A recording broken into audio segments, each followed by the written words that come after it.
जय गुरुजी संगत जी, जय गुरुजी, शुक्राना गुरुजी। ओम नमः शिवाय। शिवजी सदा सहाय। ओम नमः शिवाय। गुरुजी सदा सहाय। संगत जी, आप सबका इस चैनल पर हार्दिक स्वागत है। आज गुरुजी महाराज की कृपा से हमें जो है शिव पुराण का जिस अध्याय का हम स्वाध्याय करने जा रहे हैं वे है 290 और 291 और आज हम पढ़ेंगे शिव सहस्त्र नाम का फल।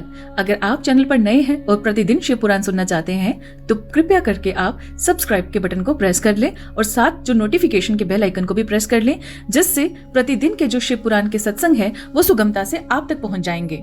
तो संगत जी, सबसे पहले हम करेंगे वंदना। प्रथमे गुरु जी को वंदना, द्वितीय आदि गणेश, तृतीय कृपा करो शारदा, मेरे सभी कार्य करो हमेश। ओम नमः शिवाय। शिव जी सदा सहाय। ओम नमः शिवाय। गुरु जी सदा सहाय।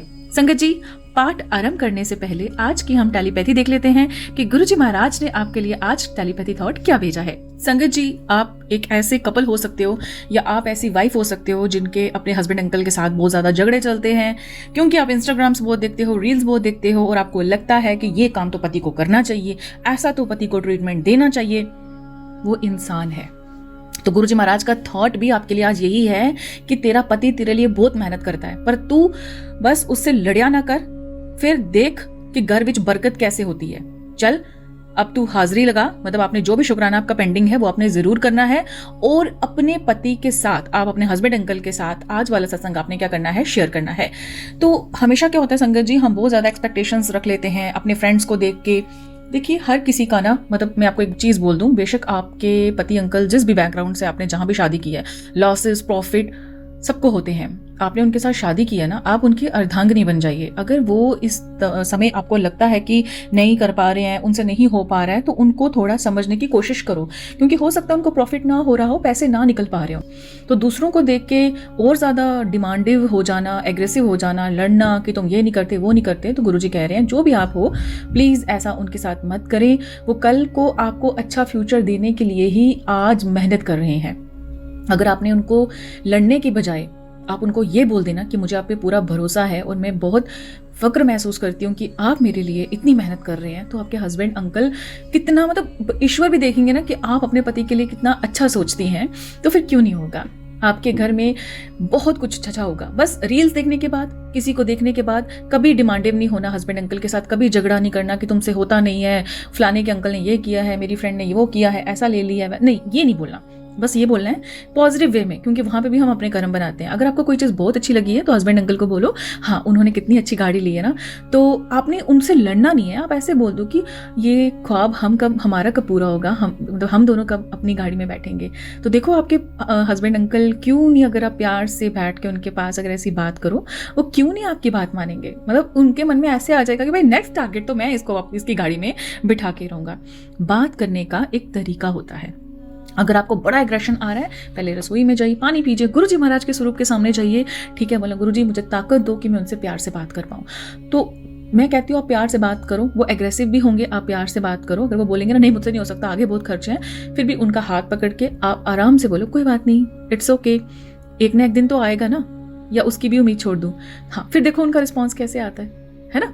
तो ये चीजें आपको जरूर अपने हस्बैंड अंकल के साथ करनी है। प्लीज किसी और की वजह से अपना रिश्ता खराब मत करो, अपने गुस्से की वजह से अपना रिश्ता खराब मत करो, नहीं तो आपको पता ही है कि आजकल हमारी लाइफ है कितनी है बात। और लाइफ को तो छोड़ो, हम कितना ही साल जी पाते हैं, तो उसमें भी अगर जीना है तो अच्छे से जियो।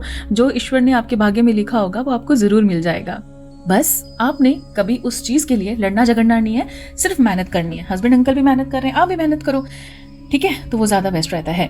तो आज कल हमने शिव सहस्त्र नाम का पाठ किया था और आज हम पढ़ेंगे शिव सहस्त्र नाम के पाठ का जो फल मिलता है। ठीक है संगत जी, कल का पाठ बहुत लंबा हो चुका था, पर जिसने वो पाठ पढ़ लिया होगा ना, कल वाला जो सहस्त्र नाम का था, शिव जी के जो सहस्त्र नाम थे उनका अगर किसी ने सुन भी लिया होगा ना, उनके घर में गूंज भी गया होगा ना, उसको फल बहुत जल्दी मिलेगा। सूत जी बोले, हे मुनि गणों, श्री हरि विष्णु ने भगवान शिव को प्रसन्न करने हेतु उनके सहस्त्र नामों का पाठ करना आरंभ कर दिया। वे एक नाम का जाप करते और एक कमल पुष्प शिव जी को अर्पित करते। इस प्रकार वे प्रतिदिन सहस्त्र कमल पुष्प अपने आराध्य शिव को अर्पित करते थे। एक दिन शिव जी की लीलावश एक कमल का पुष्प कम पड़ गया। तब अपने व्रत को पूरा करने हेतु श्री हरि ने अपना एक नेत्र कमल के स्थान पर शिव जी को अर्पित किया, जिससे प्रसन्न होकर कल्याणकारी शिव ने उन्हें सुदर्शन चक्र प्रदान किया। भगवान शिव बोले, हे श्री हरि, आपने मेरे स्वरूप का स्मरण करते हुए शिव सहस्त्र नाम का पाठ किया है, इसलिए आपके सभी मनोरथों की सिद्धि होगी। मेरे द्वारा किया गया ये सुदर्शन चक्र, मेरे द्वारा दिया गया ये सुदर्शन चक्र तुम्हें सदैव भय मुक्त करता रहेगा। जो भी मनुष्य प्रातः काल शुद्ध हृदय एवं भक्ति भावना से प्रतिदिन मेरे सहस्त्र नामों का पाठ करेगा, उसे सभी सिद्धियां प्राप्त हो जाएंगी। अब कल का जो पाठ है उसे आप सेव कर लो। हर मंडे को वो पाठ, वो शिव पुराण का अध्याय जिसमें मैंने सहस्त्र नामों का जाप किया है, उसे आप जरूर सुनिएगा। ठीक है संगत जी? ओके। जो भी मनुष्य प्रातःकाल शुद्ध हृदय एवं भक्ति भावना से प्रतिदिन मेरे सहस्त्र नामों का पाठ करेगा, उसे सभी सिद्धियां रिद्धियां प्राप्त हो जाएंगी, उसे किसी प्रकार का दुख या भय नहीं होगा। इस महास्तोत्र का 100 बार पाठ करने से अवश्य कल्याण होता है। अगर आप 100 मंडेज भी ये वाला जो पाठ मैंने किया है सुन लोगे तो आपका बहुत बड़ा कल्याण जो है वो होगा। चाहे वो आप किसी भी प्रॉब्लम से जूझ रहे हो, वो सब खत्म हो जाती है, सभी प्रकार के रोग नष्ट हो जाते हैं तथा अभिष्ट फल की प्राप्ति होती है। इस प्रकार इस सहस्त्र नाम स्तोत्र का पाठ करने से मनुष्यों को सभी प्रकार के सुखों की प्राप्ति होती है तथा उसकी सभी मनोकामनाएं अवश्य पूर्ण होती हैं। साथ ही वह जीवन मरण के झंझटों से छूटकर मोक्ष को प्राप्त करता है। भगवान शिव के इन उत्तम वचनों को सुनकर श्री हरि बहुत प्रसन्न हुए और बोले, हे देवादिदेव महादेव जी, मैं आपका दास हूँ और आपकी शरण में हूँ। मैं सदा अपनी भक्ति में लगा रहूंगा। आप मुझ पर सदा इसी प्रकार अपनी कृपा दृष्टि बनाए रखें। तब शिव जी बोले, हे विष्णु, मैं तुम्हारी अनन्य भक्ति से बहुत संतुष्ट हूँ। तुम सभी देवताओं में श्रेष्ठ एवं स्तुति के योग्य होंगे। तुम इस जगत में विश्वंभर नाम से विख्यात होंगे। ये कहकर शिव जी वहां से अंतर्ध्यान हो गए। भगवान विष्णु भी वरदान से प्रसन्न होकर अपने आराध्य शिव जी का धन्यवाद करते हुए वैकुंठ लोक को चले गए। फिर वे प्रतिदिन शिव जी के सहस्त्र नामों का पाठ करने लगे और अपने भक्तों को भी इसका उपदेश देने लगे। हे मुनिगणों, इस प्रकार मैंने आपको शिव सहस्त्र स्तोत्र का फल बताया है। इसे पढ़ने अथवा सुनने से सभी पापों का नाश होता है। भगवान शिव के प्रत्येक नाम से पहले ओम लगाकर नाम को चतुर्थी विभक्ति में करके यदि अंत में नवा लगाकर संपूर्ण वाक्य का सवसर उच्चारण करते हुए पूजन अभिषेक आदि किया जाए तो वे परम कल्याणकारी होता है। संगत जी बोलिए शंकर भगवान की जय। जो मैंने आपको बताया है अभी, ठीक है, अभी जब कल हमने जो सहस्त्र नाम का पाठ किया है, अगर उससे पहले आप ओम, ठीक है, जो भी शिव जी का नाम है, ठीक है, उसके आगे एंड में नमा करके आप किसी भी शिवलिंग के सामने बैठ के पूजन करते हो, तब भी आपके लिए वो बहुत कल्याणकारी रहता है। आपकी आगे की यात्रा बहुत ही सुलभ हो जाती है अगर आप मोक्ष प्रदान करना चाहते हैं तो। ठीक है संगत जी, आइए अगले अध्याय का स्वाध्याय करते हैं जिसमें शिव भक्तों की कथा का वर्णन है। जय गुरु जी, शुक्राना गुरु जी। सूत जी बोले, हे मुनियों, अब मैं आपको भगवान शिव की उपासना की एक कथा बताता हूँ। ये कथा एक बार ब्रह्मा जी ने देव ऋषि नारद को सुनाई थी। ब्रह्मा जी ने कहा, हे देव ऋषि नारद, एक बार मैंने विष्णु जी एवं देवी लक्ष्मी से मिलकर भगवान शिव का पूजन किया, जिसके फल स्वरूप हमारी सभी कामनाएं पूरी हुई। भगवान शिव का पूजन तो दुर्वासा, विश्वामित्र, दधीचि, शक्ति, गौतम, कर्णाद, भार्गव, बृहस्पति, वैशंपायन, पराशर, व्यास, उपमन्यु, यज्ञ, वाल्क्य, जेमिनी, गर्ज आदि अनेक महामुनि सदा किया करते हैं। यही नहीं, शौनक, अतिथि एवं देवराज इंद्र, वसु, साध्य, गंधर्व, किन्नर आदि देवता ही नहीं, हिरण्यकश्यप, हिरण्याक्ष, बाणासुर, वृष, परवादनु आदि महादानव भी त्रिलोकीनाथ भगवान शिव की भक्ति में मगन रहते हैं। वासुकी, शेष, तक्षक, गरुड़ आदि पक्षीगण भी शिव जी के परम भक्त हैं और उनका पूजन करते हैं। सूर्य, चंद्र, स्वयंभुज, राजा मनु, उतानपाद, ध्रुव, ऋषभ, भरत आदि अनेक गणमान्य कीर्ति प्राप्त महाराज और सम्राट भी शिव जी के परम भक्त हुए हैं। राजा दिलीप रघु नित्यज्ञ गुरु विशिष्ट की आज्ञा से, अब ये राजा दिलीप के बारे में बता रहे हैं, उन्होंने राजा दिलीप रघु नित्यज्ञ गुरु विशिष्ट की आज्ञा से अयोध्या के सूर्यवंशी राजा दशरथ ने अपनी रानियों के साथ भगवान शिव का पूजन किया था। तब सर्वेश्वर शिव ने अपनी कृपा दृष्टि उन पर करके उनका अपना आशीर्वाद प्रदान किया था। शिव जी के पूजन के फलस्वरूप ही राजा दशरथ की बड़ी रानी कौशल्या के गर्भ से श्री विष्णु के अवतार श्री राम, सुमित्रा से शेष शेष अवतार लक्ष्मण और शत्रुघ्न एवं केकई के गर्भ से भरत ने जन्म लिया था। श्री राम भगवान शिव के परम भक्त थे और गले में रुद्राक्ष की माला धारण करते थे। महर्षि वशिष्ठ ने अपनी तपस्या के बल से सुधुमन को पुत्र प्राप्त होने का वरदान प्रदान किया था। एक दिन सुधुमन घूमते घूमते उस वन में पहुंच गए जहां पहुंचकर प्रत्येक पुरुष स्त्री हो जाता था। ऐसा भगवान शिव के पार्वती जी को दिए गए वरदान के कारण होता था।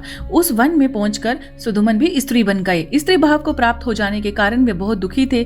तब उन्होंने भक्ति भाव से भगवान शिव की आराधना की। उन्होंने शिव जी का पार्थिव लिंग स्थापित किया और उसका पूजन करके उसकी आराधना करना आरंभ कर दी। शिव जी ने प्रसन्न होकर उनके दुख को दूर किया। शिव जी की कृपा से सुगुमन एक महापुरुष और एक महास्त्री बन जाते थे। कुछ समय पश्चात उन्होंने वन में जाकर शिव जी की घोर तपस्या की। तब भगवान शिव की कृपा से उन्हें शिव भक्ति द्वारा मोक्ष की प्राप्त हुई। इसी प्रकार विष्णु जी के अवतार श्री कृष्ण ने त्रिलोकीनाथ भगवान शिव की बद्रीगिरि नामक पर्वत पर 7 महीने तक अखंड तपस्या कर उन्हें प्रसन्न किया था। देवाधिदेव महादेव जी ने उन पर अपनी कृपा की, जिसके फलस्वरूप श्री कृष्ण ने पूरे ब्रह्मांड को अपने वश में कर लिया था। यही नहीं, उन्होंने अनेक राक्षसों एवं दैत्यों का संहार भी किया था। इस संसार में वे गुरु के रूप में पूजित हुए। श्री कृष्ण के वंश में उत्पन्न प्रद्युम्न सांब भी भगवान शिव के परम भक्त हुए। मुनियों, भक्त वत्सल्य कल्याणकारी भगवान शिव की आराधना में देवता, ऋषि, मुनि, मनुष्य और राक्षस भी सदा तत्पर रहते हैं। शिव जी की भक्तों की गणना असंभव है। बोलिए शंकर भगवान की जय। आवाहनम न जानामि तर्वाचनम पूजा चैवम न जानामि शम्यता परमेश्वरी मंत्रहीनम क्रियाहीनम भक्तिहीनम सुरेश्वरी यत् पूजितम मया देवी परिपूर्णम तदस्तु मे। सचिया जोता वाली माता जी तुम्हारी सदा ही जय। संगत जी, आज का अध्याय हम यही समाप्त करते हैं और आपको एक काम करना है। अगर आप चैनल पर नए हैं तो चैनल को सब्सक्राइब करके बेल आइकन को जरूर प्रेस करें और मेंबरशिप ओपन है। अगर आप इस चैनल को सपोर्ट करने के लिए मेंबरशिप परचेज करना चाहते हैं तो वो आप खरीद सकते हैं, ज्वाइन कर सकते हैं, इस चैनल के मेंबर भी बन सकते हैं। और संगत जी, जाते जाते आप कमेंट में जय गुरुजी, शुक्राना गुरुजी जरूर लिखें। और अगर आज के पार्ट में आपको आनंद आया है तो इसे लाइक भी जरूर कर लीजिए। उसके आपको कोई भी पैसे नहीं लगते हैं। आप सब्सक्राइब कर सकते हैं और लाइक भी निःशुल्क कर सकते हैं। जय गुरुजी, शुक्राना गुरुजी। अब आज्ञा दीजिए, मंत्र जाप करते रहिए और गुरुजी आपका बहुत कल्याण करें।